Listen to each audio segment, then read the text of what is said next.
Hey guys, in today's video you will learn the true story of Caleb Hartley, an American paramedic who died for a few minutes and came back with a shocking revelation.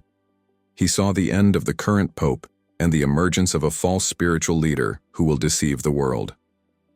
What he witnessed on the other side was simply unbelievable. Leave your like, subscribe to the channel and activate the bell so you don't miss anything. And comment here from which city you're watching. Let's spread this message as much as possible. It all began with the death of a man I never met, but whose last breath changed the fate of the world. My name is Caleb Hartley. I have 42 years, I'm from Wichita, Kansas, and until that Sunday I was just another paramedic trying to survive the chaos of modern life. I have worked in emergencies for 18 years. I've seen it all. Overdoses, suicides, accidents, babies being born in the backseat. But nothing, absolutely nothing, prepared me for what I would experience on that shift. Era Easter Sunday. The ambulance radio was strangely silent until the call came. Patient and cardiac. Arrest at St. Mary's Cathedral. We arrived quickly. A man about 70 years old passed out behind the altar. The priest. We started the maneuvers. Me, with my hands on his chest, trying to bring him back. When I least notice, I feel a sharp burning in my own chest. A second of confusion, a white flash, and then, or nothing. Yes, I was dying. There, on the floor of a church, on Resurrection Sunday. But what came next was not darkness. He was light, alive, warm, intense. I was floating above my body, watching my colleagues revive me, the sirens cutting through the air, the crowd praying, in silence, and then I heard a voice. She wasn't human, it was as if he were speaking into my soul. You will see what is about to begin, and you will not be able to remain silent. Out of nowhere, a crack of light opened in the air in front of me, like a tear in reality, and I was pulled. There was no floor, there was no sky. It was just a tunnel of time and fire, and at the end of it something was waiting for me. One room of broken thrones, one crown fallen to the ground, and a black and white portrait of Pope Francis surrounded by black smoke. On the wall, as written in fire, "When he leaves, the false shepherd will come." I started screaming, not with your mouth, but with the E. So I said, "What is this? Where am I?" And the answer came. A being with eyes like dead stars looked at me and said, "The time of the great illusion has begun." That was just the gateway. I thought I died, but now I understand. I was made to see what many refused to see, even alive. That being led me down a corridor that seemed to be made of liquid glass. Every step I took made images appear on the walls like instantaneous visions, crowds running, churches on fire, distorted faces screaming without sound. At the end of the corridor there was a door, huge, rusty iron, with inscriptions in a language I had never seen before but understood perfectly. It said, "Here lies the denied warning, the seal that men will break with their own hands." The door opened with a bang, and then I entered the room. It was gigantic. I couldn't see the ceiling or the end of the walls. And in the center, floating in the air, was a black book, as if made of compacted ash radiating heat, the Book of Tribulation. The entity looked at me without moving its lips and spoke in my mind. "You were chosen to testify. Because you don't. Just believe what you see, but what you feel." When I approached, the book opened by itself. The pages turned violently as if they were searching for what they wanted to show me. And then they stopped. What I saw there almost made my spirit disintegrate. The Vatican, silent, empty, flags in mourning. Francis's coffin being carried in front of a sobbing crowd. But there was something strange. A dark breath hovered in the sky. Birds fell dead. People's tears seemed to evaporate into the air like smoke. And then the vision spun, as if time had skipped a beat. A new pope, young, charismatic, North American. He was like a politician dressed in white, his voice enchanted. He spoke of peace, of unity, of a new time for all faiths. But the eyes, his eyes were empty, like windows open onto an abyss. The being next to me whispered, "He was not sent. He was planted." The pages of the book began to shake. Sparks came out of them. The next image hit me like a punch to the spirit. I saw cathedrals being converted into cultural centers. I saw crucifixes being buried. I saw the face of the new pope plastered on posters all over the world with the phrase, "Now we are all one." And a sound began to echo from the room, like an inverted choir, thousands of voices chanting something dark in a tone of adoration. The book then closed with a thud, and in that oppressive silence, the entity turned to me and said, "You have seen the first seal, but there is more, much more." Just then, the ground beneath my feet cracked, and I was pulled under. It was time to see what comes after the crowning of deception. I thought that the great plans of evil were made in wars, in blood, but now I know. True control is sown in silence. I fell to my knees in a place that wasn't exactly the ground. It was as if I were standing on a still sea, dark as oil, reflecting dim stars. In front of me stood columns of black stone and broken mirrors floating in the air like sentinels, and in the center a table round floating. Sitting there were beings, not men, not demons, something in between. They dressed like princes from forgotten ages, but there was something rotten about them. A corrupted luxury, a dirty shine. And each one held an object, a book, a microphone, a toga, a weapon, a contract, a scepter. They were symbols, from control, from teaching, from the law, of faith, from war, of power. They spoke in tongues that hurt the ears of the soul, but I still understood. They were deciding. It's time to raise the chosen one. They were the architects of deception. The entity next to me explained, "These are the members of the Shadow Council. They are spread among politicians, artists, teachers, religious people. Many don't even know that they are used. But they haven't heard the light for a long time." An image emerged among the council members, the new pope. Young, beautiful, untouched. They called him a unifying voice. And then I saw the strategy. Religions being merged under a new doctrine. A religion without heaven, without hell, without sin, just acceptance, just relativism.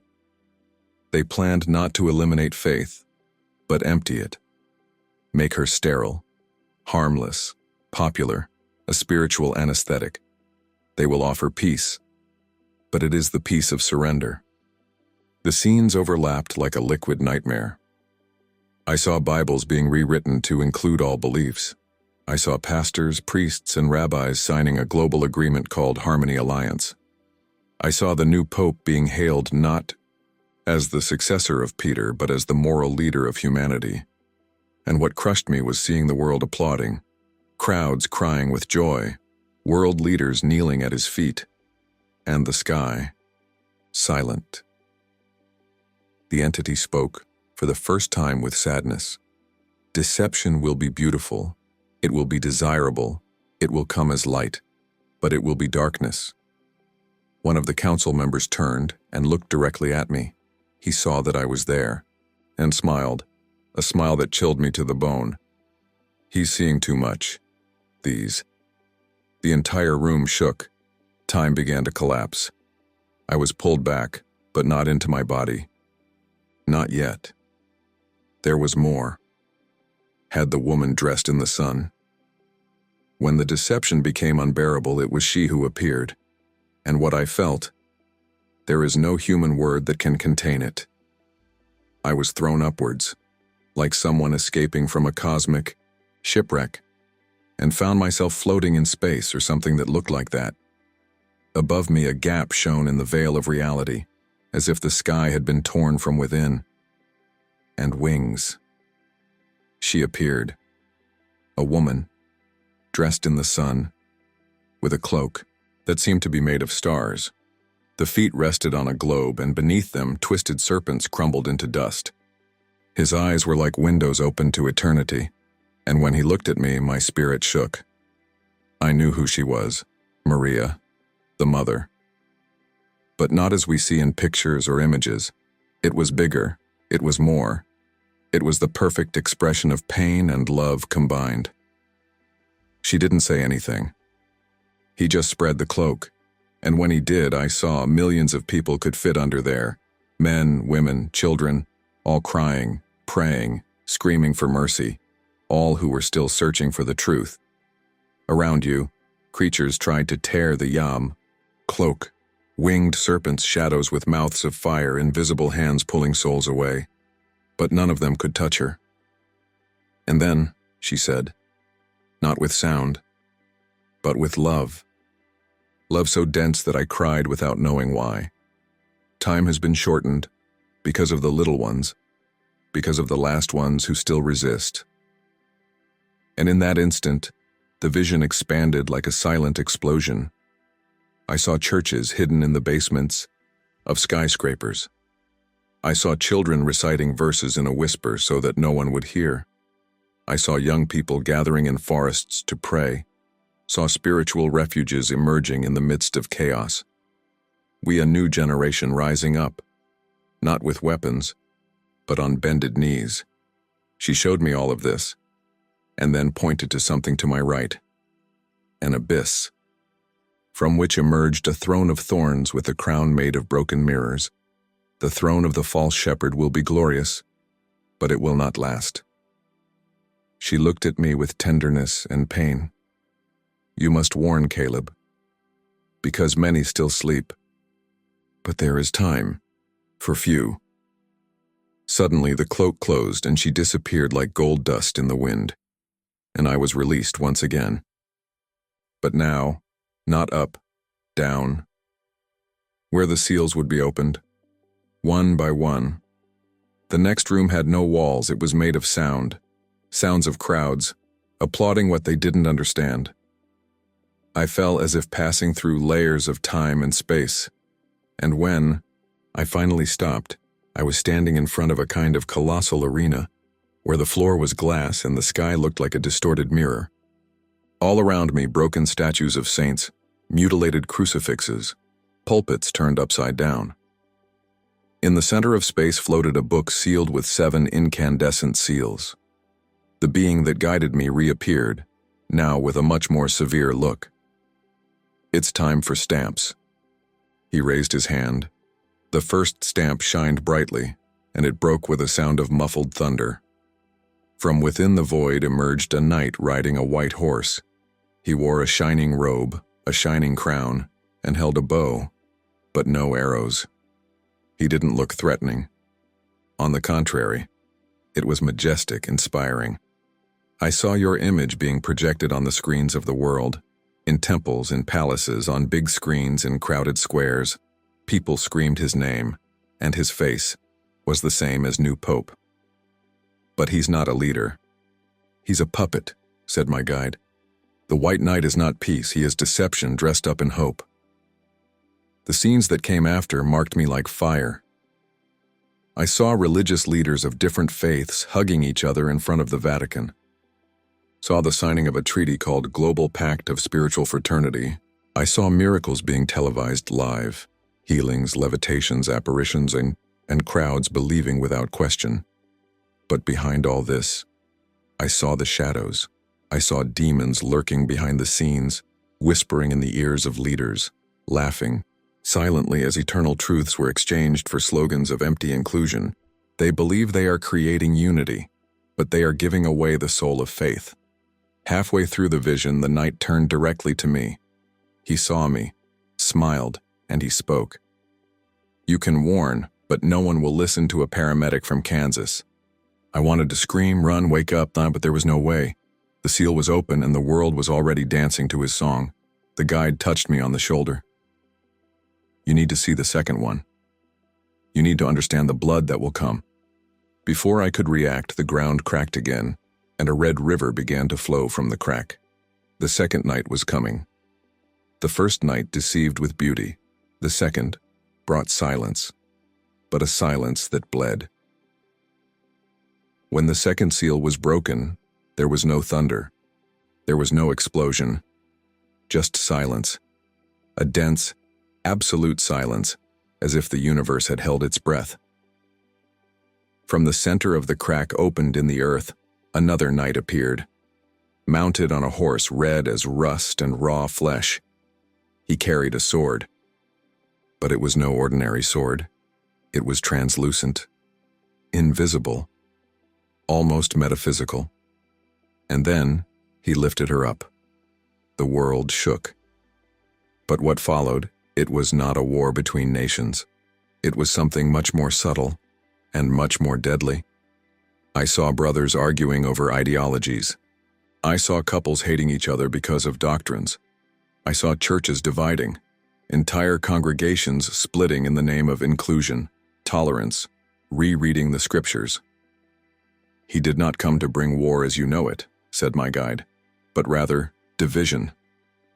A war of the soul. I saw countries where churches were taken over by court decisions. I saw preachers being arrested, not out of hate, but out of unregulated spiritual speech. I saw Bible reading apps being removed from online stores. I saw social networks classifying verses as sensitive content. The knight of the soundless sword rode through it all, and each step of his horse created a new rupture. A pastor committed suicide after losing his entire congregation. A nun was expelled for preaching repentance. A young Christian was virtually lynched after refusing to participate in an interfaith celebration. The spirit of division will be disguised as freedom. The new dogma will be, your truth is the only one that matters. And in the Yashorya midst of this scenario, the new pope, the White Knight, preached reconciliation. But not between God and man. Between man and his will. The sword cut, but without touching. It cut families. It cut homes. It cut hearts. And just when I thought I had seen enough, one last image appeared. A child, sitting alone in a church pew. He looked at the empty altar. No one else had come. She closed her eyes and prayed softly. God, is it still real? And it destroyed me. My guide placed his hand on my shoulder again. His expression was now one of urgency. You've seen 2. There are still 5 to go, but the next ones are not for the faint of heart. The world around me began to darken. I was about to see the third horseman, the one who carried the scales, the one that would bring hunger, not just in the stomach but in the soul. The darkness that surrounded me dissolved like smoke, and then I found myself in an open market, desert, empty shelves, rotting fruit, coins rolling across the floor like leaves in the wind. The third seal has been broken, and with it came the strangest sound of all, the silence of millions crying out for something they no longer knew how to name. From the horizon, the knight appeared, mounted on a black horse like ancient mourning. He had a scale in his hands. But that scale weighed souls. He didn't speak, just walked. Wherever I went, the land dried up. Prayers stopped. Churches closed their doors, not because of direct persecution, but because of a lack of real hunger. And then I understood. This night would not bring a hunger for bread, but a hunger for the word. I saw believers feeding on empty preaching. I saw Bibles being turned into self-help books. I saw pastors selling promises as if they were marketing products. I saw the name of Jesus being used as a jingle, as a slogan, as a bargaining chip. A measure of wheat for a denarius, and 3 measures of barley for a denarius, I heard a distant voice say, but do not touch the oil and wine. Tuidu, guide next to me explained. The wheat is the word, the barley is the truth, the denarius is the price of convenience, and the oil is the anointing. The wine, the presence, few will have it, and those who have will be hunted. The images overlapped like a nightmare that never stopped spinning. I saw a church that looked like a theater. Lights, smoke, applause, but no cross, no tears. I saw services without prayer, non-confrontational sermons, praises without worship. I saw satisfied crowds, but spiritually hungry, and the night followed with his scales, weighing, measuring, judging, until I came to one last image. A woman cried in front of a fallen cross. She held the hand of a thin son with hollow eyes, not from physical hunger, but from spiritual absence. She looked up and said, "God, why are we no longer hungry for your presence?" The night stopped, and for a moment he looked at me, and I felt it. He was already riding among us. My guide squeezed my shoulder tightly. The next one is the cruelest. He will bring death, but not as men understand. He will bring oblivion. And the scenario changed. I was about to see the fourth seal. The atmosphere around me completely changed. The air was cold, but not cold. It was as if I were breathing despair diluted in silence. The fourth seal has been broken, and death rode, literally. A pale horse, the color of an ancient corpse, appeared among the ruins. Above him the knight was skeletal but with eyes that burned a sickly green. He had an expression, empty, like someone who no longer feels anything. At his side came hell. Yes, not in symbolic form, but as a living shadow, creeping after him like a dog on the prowl. And then I saw the cities of the world, but not the cities destroyed by bombs. They were cities alive, but dead inside. People walked hurriedly, connected, anxious. But they didn't pray. They didn't remember. They no longer knew who they were. I saw a generation that never heard of Jesus, not because of censorship, but because no one spoke about him anymore. Death here will not be by war, but by absence. The total absence of truth, whispered my guide. The Death Knight played with his bony hand, and young people forgot their parents' names, and the children no longer knew what prayer was. And the old people died in silence without anyone telling their stories of faith. I saw funerals without tears, weddings without vows, baptisms being replaced by celebrations of fluid spiritual identity. I saw universities teaching that God was just a metaphor for power. I saw the cross erased from the books, scratched off the plates, and the name of Christ being associated with hate speech and global laws. This knight does not kill with a sword. He kills with oblivion, because a people who don't remember where they came from accept any fate, said my guide. And then I saw something that made me scream, but no sound came out. A church, ancient, huge, iconic. The altar was torn down, the pulpit removed, and in the center now there was a mirror. People knelt in front of themselves. They loved their own image. They called it spirituality. And they said, "Here, there is no sin." The knight smiled, and at that moment, I felt something die inside me. My guide spoke sadly. There are still 3 seals left, and the worst of them is the one that will seem like a miracle. The next vision would come with fire. The 5th seal. When the 5th seal was broken, the light of heaven was darkened. It didn't stay night, it stayed like an eternal eclipse. And then I found myself in a place that looked like a court but without judges, no laws. The room was made of living stone, and in the center was an altar stained with blood. And around him, souls, thousands, all crying out in silence. "How long, Lord?" I heard it echoing in space. "How long will the world mock those who die for your name?" These souls did not scream. They prayed. Each of them was an echo of faith that the world tried to erase, but that remained lit in the heart of heaven. My guide knelt before the altar. These are the ones who didn't deny it, These are the ones who lost everything, and that's why they gained everything. And then the scene changed. We Christians being persecuted, but not with weapons, with laws, with censorship, with exclusion. I saw influencers being banned for quoting verses. I saw churches being forced to delete offensive videos. I saw Christian doctors fired for praying for patients. I saw schools removing the word Christmas from calendars. They will not be killed with spears, but with public oblivion, shame, and silencing, whispered my guide. And then I saw something even more devastating. Parents denouncing children for fanaticism, children suing parents for creating religious trauma.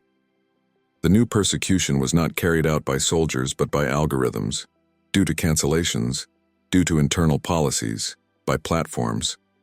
And yet, there were still martyrs. I saw a lady being arrested for gathering people to pray in the basement. I saw a pastor crying as his church was closed, his property confiscated. I saw an 11-year-old boy saying, "I will not deny Jesus," before being taken from his school by authorities. And the altar absorbed every tear, every testimony, every no to the system. The sky took note. The blood of the saints cries out, and it will be heard, said the guide. At this moment, a hand descended from above, covering the altar, like a veil of mercy, and I heard the voice, not the angels, but from God. Not yet. There is still more to see. There is still the seal of the shaking. The ground started to shake. The sixth seal was coming. The seal that would make even the heavens bend. The seal that would awaken those who sleep, or condemn them. The sound that accompanied the breaking of the sixth seal, it was not of trumpets or thunder. It was a sound that seemed to come from within the soul of the earth, a cosmic scream, a lament of creation. The sky before me, it tore like wet parchment, and what I saw made me tremble. Stars fell like tears of fire. Mountains slid like sand. Islands disappeared into the sea. The sun turned black like a mourning bag, and the moon, red like spilled blood. But the worst, that wasn't what happened outside. That's what happened within of people. I saw powerful men kneeling, not in regret, but in terror.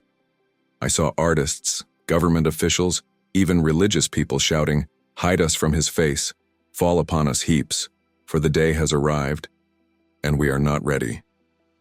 The sky opened like a curtain, and behind it, and there were eyes, fire eyes.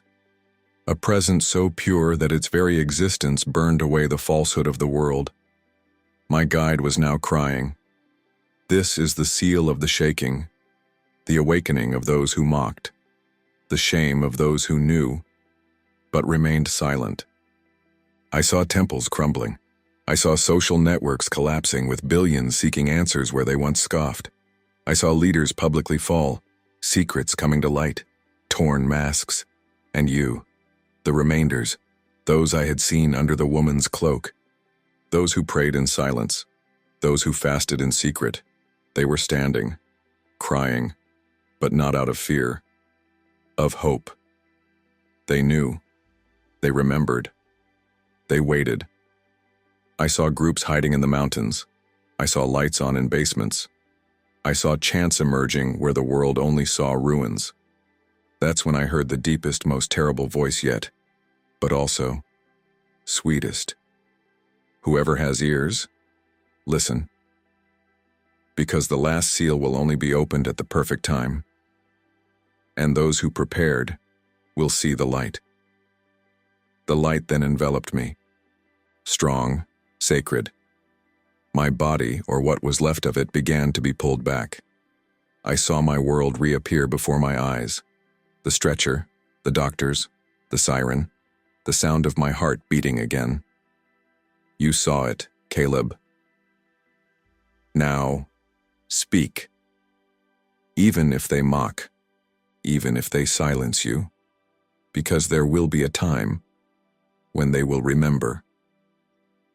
I opened my eyes. It was back, but it would never be the same again.